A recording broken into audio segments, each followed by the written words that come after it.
നമ്മുടെ ഇന്നത്തെ പ്രതിപാദ്യ വ്യക്തി നിമ്രോദാണ്. നിമ്രോദിനെ കുറിച്ച് പ്രതിപാദിക്കുമ്പോൾ ബാബേൽ ഗോപുരത്തെക്കുറിച്ചും പ്രതിപാദിക്കേണ്ടതുണ്ട്. മഹാജലപ്രളയത്തിനു ശേഷം നോഹയും അവന്റെ പുത്രന്മാരും അവരുടെ ഭാര്യമാരും ഭൂമിയിൽ വാസം തുടങ്ങി. ഭൂമിയിൽ അവശേഷിച്ച മനുഷ്യജീവൻ ഇവരുടേതാണ്. ഇവർ 8 പേരായിരുന്നു.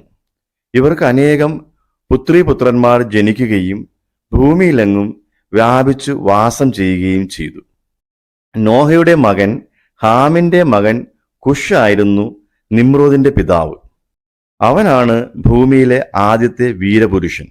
അവൻ കർത്താവിന്റെ മുൻപിൽ ഒരു നായാട്ട് വീരനായിരുന്നു, ഒരു വേട്ടക്കാരൻ. അവനെക്കുറിച്ച് അക്കാലത്ത് കർത്താവിന്റെ മുൻപിൽ നിമ്രോദിനെ പോലെ ഒരു നായാട്ട് വീരൻ എന്ന ചൊല്ലുണ്ടായിരുന്നു. കർത്താവിനെ എതിർക്കുന്നവനെന്നാണ് ഇതുകൊണ്ട് അർത്ഥമാക്കുന്നത്. പ്രളയത്തിന് ശേഷം ദൈവത്തിനെതിരെ കലാപമുണ്ടാക്കിയവൻ. ദൈവികമായവയെല്ലാം അവൻ എതിർത്തു. വീരപുരുഷനായ നിമ്രോദ് ക്രമേണ അവനൊരു രാജാവായി മാറി. ഷീനാറായിരുന്നു അവന്റെ രാജ്യം.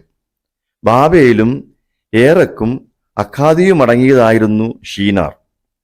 അടുത്തതായി അവൻ അശൂറിലേക്ക് കടന്ന് നിനവെ, റഹോബോത്ത്, കാല എന്നീ പട്ടണങ്ങൾ പണിതു. നിനവേയ്ക്കും കാലായിക്കും മധ്യേ റേസർ എന്ന വലിയൊരു നഗരവും അവൻ നിർമ്മിച്ചു. ഭൂമിയിൽ ശക്തനായി തീർന്ന അവൻ ബാബേൽ ഗോപുരത്തിന്റെ നിർമ്മാണ പ്രവർത്തനങ്ങളുടെ അധിപനായി മാറി. അതിനാൽ തന്നെ ദൈവത്തിനെതിരെ മത്സരിച്ച രാജാവെന്ന ഖ്യാതി അവന് ലഭിച്ചു. നിമ്രോദാണ് ദൈവത്തെ ഇത്രയധികം അപമാനിക്കാനും അവഹേളിക്കാനും അന്നത്തെ മറ്റു നേതാക്കന്മാരെയും ജനങ്ങളെയും ഉത്തേജിപ്പിച്ചത്. അവൻ ധീരനും കായികശേഷിയിൽ അഗ്രഗണ്യനുമായിരുന്നു. ശക്തിയും മാഹാത്മ്യവും ദൈവത്തിന് ആരോപിക്കരുതെന്ന് അവൻ അവരെ പഠിപ്പിക്കുകയും ദൈവത്തെ എതിർക്കുവാൻ പ്രേരിപ്പിക്കുകയും ചെയ്തു. തങ്ങളുടെ നേട്ടമെല്ലാം ദൈവത്തിന്റെ ദാനമല്ലെന്നും ദൈവത്തിന്റെ ശക്തിയാലല്ല, സ്വന്തം കഴിവിനാലും ശക്തിയാലുമാണ് സമ്പത്തും സന്തോഷവും നേടിയതെന്നും നേടിത്തരുന്നതെന്നും അവരെ വിശ്വസിപ്പിക്കാൻ അവന് കഴിഞ്ഞു. ദൈവഭയത്തിൽ നിന്ന് മനുഷ്യരെ തിരിക്കുന്നതിനു വേണ്ടി മറ്റു മാർഗങ്ങൾ കാണാതെ അവൻ ക്രമേണ ഭരണകൂടത്തെ സ്വച്ഛാധിപത്യത്തിലേക്ക് മാറ്റി. ലോകത്തെ വീണ്ടും മുക്കിക്കൊല്ലാൻ ദൈവത്തിന് മനസ്സുണ്ടെങ്കിൽ ദൈവത്തോട് പ്രതികാരം ചെയ്യുമെന്നും അവൻ പ്രഖ്യാപിച്ചു. അതിനുവേണ്ടിയാണ് അവൻ വെള്ളമെത്താൻ കഴിയാത്ത വിധം ഉയരത്തിൽ ഒരു ഗോപുരം പണിയാൻ തീരുമാനിച്ചത്. തങ്ങളുടെ പൂർവികരെ നശിപ്പിച്ചതിന് അവൻ ദൈവത്തോട് പ്രതികാരം ചെയ്യുമെന്നും അവൻ പ്രഖ്യാപിച്ചു. അപ്പോൾ ജനക്കൂട്ടം നിമ്രോദിന്റെ ദൃഢനിശ്ചയം പിന്തുടരാനും ദൈവത്തിന് കീഴടങ്ങുന്നത് ഒരു ഭീരുത്വമായി കണക്കാക്കാനും തയ്യാറായി. അവർ അങ്ങനെ ഗോപുരം പണിതു തുടങ്ങി. ദൈവത്തിനോടുള്ള പ്രതികാര ചിന്തയാൽ അവർ തങ്ങളുടെ കഷ്ടപ്പാടും വേദനയും മറന്നു അധ്വാനിച്ചു. ആരും പ്രതീക്ഷിക്കാത്ത വേഗത്തിൽ അത് വളരെ ഉയർന്നു. വളരെ കഠിനവും ശക്തവുമായ ഒരു നിർമ്മിതിയായിരുന്നു അത്. അവർ വളരെ ഭ്രാന്തമായി പ്രവർത്തിക്കുന്നത് ദൈവം കണ്ടപ്പോൾ അവരെ പൂർണ്ണമായി നശിപ്പിക്കുവാൻ ദൈവം തീരുമാനിച്ചില്ല. അവരുടെ പൂർവികരുടെ നാശത്തിൽ നിന്ന് അവർ പാഠം ഉൾക്കൊണ്ടില്ല എന്ന് ദൈവം മനസ്സിലാക്കി. ദൈവം മറ്റൊരു രീതിയിലാണ് അവരെ പരാജയപ്പെടുത്തിയത്. ദൈവം അവർക്കിടയിൽ കലഹമുണ്ടാക്കാൻ ഇടയാക്കി. അവർക്കിടയിൽ വൈവിധ്യമാർന്ന ഭാഷകൾ ഉൽപ്പാദിപ്പിച്ചു. ഭാഷകളുടെ ബാഹുല്യത്താൽ അവർക്ക് പരസ്പരം കാര്യങ്ങൾ മനസ്സിലാകാതെയായി. ഭാഷയുടെ ആശയക്കുഴപ്പം മൂലം അവർ ചിന്നിച്ചിതറി. ഗോപുര നിർമ്മാണം നിലയ്ക്കുകയും ചെയ്തു. അങ്ങനെ ബാബേലിന് ആശയക്കുഴപ്പമെന്ന അർത്ഥം ലഭിക്കുകയും ചെയ്തു. ഇതൊന്നും നിമ്രോദിന്റെ ഉള്ളിലെ ദൈവനിഷേധത്തെ തണുപ്പിക്കാൻ പോന്നതായിരുന്നില്ല. നിമ്രോദ് സാസൻ എന്ന നെയ്ത്തുകാരനെ കൊണ്ട് ആഭരണങ്ങൾ കൊണ്ടുള്ള ഒരു കിരീടം നിർമ്മിച്ചു. അത് ധരിക്കുകയും ചെയ്തു. ആദ്യത്തെ കിരീടം വെച്ച രാജാവ് നിമ്രോദായിരുന്നു. അവൻ ഭൂമിയിൽ അഗ്നി ആരാധനയും വിഗ്രഹാരാധനയും സ്ഥാപിച്ചു. അവന്റെ കൂടെ ധാരാളം ജ്യോതിഷികളും ഭാവി പ്രവചിക്കുന്നവരും ഉണ്ടായിരുന്നു. ദൈവത്തെ പരാജയപ്പെടുത്തണമെന്ന ഒരേ ലക്ഷ്യത്തിലായിരുന്ന നിമ്രോദിനെ കുറിച്ച് അബ്രഹാമുമായി ചേർത്ത് ഒരു കഥ സുമേറിയൻ യഹൂദ പാരമ്പര്യങ്ങളിലുണ്ട്. ദൈവത്തിനെതിരെയുള്ള അവന്റെ പ്രതികാര വാഞ്ച ദൈവത്തെ അംഗീകരിക്കുന്നവരുടെ പക്കലേക്ക് നീണ്ടു. വിഗ്രഹാരാധന അവസാനിപ്പിക്കാൻ പോകുന്ന അബ്രഹാമിന്റെ ആസന്നമായ ജനനത്തെക്കുറിച്ച് നിമ്രോദിനോട് അവന്റെ ജ്യോതിഷികൾ അറിയിക്കുകയും അതിനാൽ ആ ശിശു ജനിക്കുമ്പോൾ തന്നെ വധിക്കപ്പെടുന്നതിനായി എല്ലാ നവജാത ശിശുക്കളെയും കൊല്ലാൻ നിമ്രോദ് ഉത്തരവിട്ടു. മോശയുടെ കാലത്ത് ഫറവോയും യേശുവിന്റെ കാലത്ത് ഹെറോദോസും ചെയ്തതുപോലെ തന്നെ.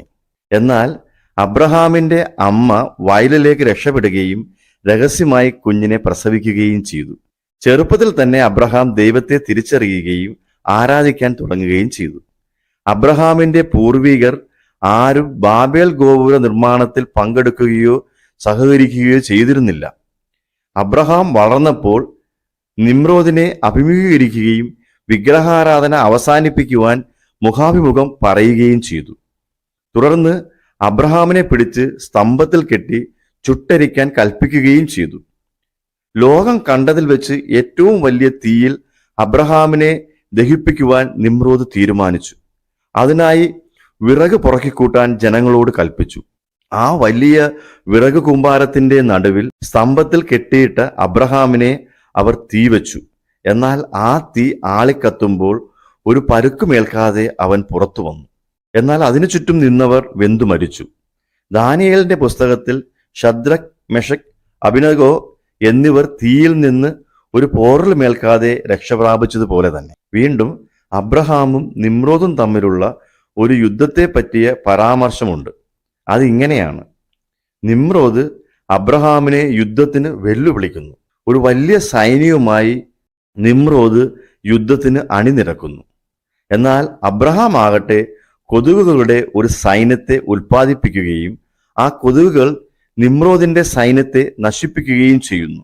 ഒരു കൊതുക് നിമ്രോദിന്റെ മൂക്കിലൂടെ തലച്ചോറിൽ പ്രവേശിച്ച് അവനെ അബോധാവസ്ഥയിൽ ആക്കുന്നു. ഈ പരാജയങ്ങളൊന്നും തന്നെ അവനെ ദൈവത്തിനെതിരായ പ്രവൃത്തിയിൽ നിന്ന് പിന്തിരിപ്പിച്ചില്ല. എന്നാൽ ചില പതിപ്പുകളിൽ നിമ്രോദ് അനുതപിക്കുകയും ദൈവത്തെ സ്വീകരിക്കുകയും ദൈവത്തിനു മുൻപിൽ അനേകം യാഗങ്ങൾ അർപ്പിക്കുകയും ചെയ്തതായി പറയപ്പെടുന്നു. എന്നാൽ ഈ യാഗങ്ങളൊന്നും ദൈവം സ്വീകരിക്കുന്നില്ല. കൂടാതെ അബ്രഹാമുമായി അനുരഞ്ജനപ്പെടാൻ വേണ്ടി സമ്മാനങ്ങൾ അബ്രഹാമിന് നൽകിയതായും പറയപ്പെടുന്നു. നിമ്രോദിന് തന്റെ പിതാവായ കുഷിൽ നിന്ന് ആദത്തിന്റെയും ഹൗവായുടെയും വസ്ത്രങ്ങൾ പാരമ്പര്യമായി സ്വീകരിച്ചുവെന്നും അവ അവനെ അജയനാക്കിയെന്നും അബ്രഹാമിന്റെ ചെറുമകനായ ഏസാവ് അപ്പൂപ്പനോട് നിമ്രോദ് ചെയ്ത അക്രമപ്രവൃത്തികൾക്ക് പകരമായി പതിയിരുന്ന് നിമ്രോദിന്റെ ശിരസ് ഛേദിച്ചുവെന്നും അവനെ കൊള്ളയടിക്കുകയും ആദത്തിന്റെയും ഹൗവായുടെയും വസ്ത്രങ്ങൾ കവർന്നെടുക്കുകയും ചെയ്തുവെന്ന് ചില പുരാണങ്ങളിൽ പരാമർശിച്ചു കാണുന്നുണ്ട്. അങ്ങനെ നിമ്രോദ് മരിച്ചു. അവനെ രാജകീയമായ ബഹുമതികളോടെ മറവു ചെയ്തു. എന്നാൽ അങ്ങനെയല്ല, അബ്രഹാമുമായുള്ള യുദ്ധത്തിൽ അവന്റെ മൂക്കിലൂടെ തലച്ചോറിൽ പ്രവേശിച്ച കൊതുക് കാരണം അവൻ മരണമടഞ്ഞുവെന്നും ചില പ്രതികളിൽ കാണുന്നു.